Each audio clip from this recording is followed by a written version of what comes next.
Student welcome. तो economics का ये तुम्हारा लास्ट टॉपिक है, टेबल एंड स्केड्यूल्स। ओके, तो आपने टेबल्स तो देखा ही रहेगा। ओके, अभी एकदम प्यार मोहब्बत में समझाता हूँ। तो टेबल देखो ऐसे रहता है, कॉलम में रहता है, राइट। जैसे अगर आपका कॉलेज का देख लिया तो मैंने बाकी सब एक्सप्लेन करा दिया, ऊपर नीचे हो रहा है। ओके, चला जाओ। तो टेबल इस तरह फॉर्म में रहता है। ओके, ये टेबल है ना, रो कॉलम शेप में रहता है। ओके, इधर नाम रहता है, इधर सैलरी है ना, कुछ भी रहेगा। ओके, कंपनी का रहेगा, स्कूल का रहेगा।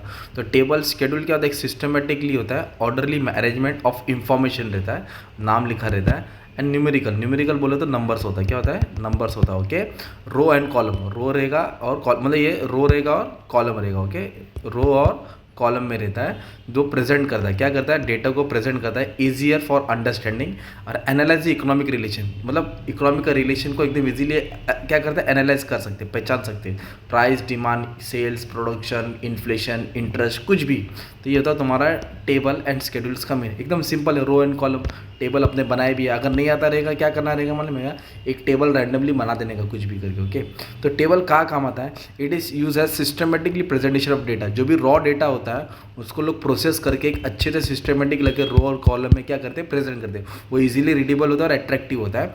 एनालाइज एंड इंटरप्रिटेशन, जो बड़े बड़े पैराग्राफ होते हैं वो पैराग्राफ को किस में आ जाता है, वो टेबल में आ जाता है, जिससे डेटा को इजीली इंटरप्रेट किया जाता है। इंटरप्रेट मतलब समझ में आसान होता है। फिर रिसर्च और पब्लिकेशन में काम आता है। जब बड़ी बड़ी थियरी बनती है, रिसर्च बनती है, तो कंपनी वाले जो भी रिसर्चर रहता है वो टेबल और डेटा ही बनाता है ताकि डेटा को प्रेजेंट करने में ईजी हो।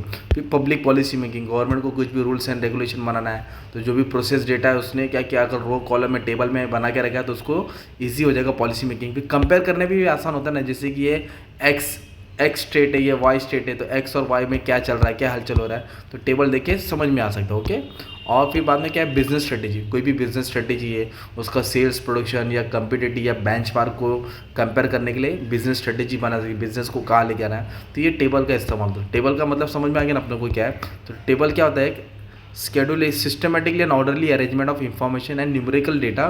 कौन से फॉर्म में होता है, रो और कॉलम, जो प्रेजेंट करता है and make it easier and understanding and analysing economic relationship between the variable. Okay, और टेबल्स में अलग अलग चीज़ होता है, रो कॉलम होता है, सिस्टमेटिक होता है, टाइटल्स होता है, नीचे वाले को फुट नोट्स बोलते हैं, इन्फॉर्मेशन कहाँ से कलेक्ट करते हैं, प्राइमरी डेटा, सेकेंडरी डेटा, ये सब इन्फॉर्मेशन फीचर्स में डाल सकते हैं। ये यूज़ था, अगर इंपॉर्टेंस है तो यही पॉइंट उठा के तुमको डाल देने का। दो लाइन एक्सप्लेन करा दिया तो भी चलेगा, चैट जीपीटी से सर्च कर लो तो ये आ जाएगा टॉपिक तुम्हारा। ओके, तो एक टॉपिक था तुमको समझाने के लिए समझा दिया, टेबल्स एंड शेड्यूल्स। ठीक है, thank you very much and all the best for your exam.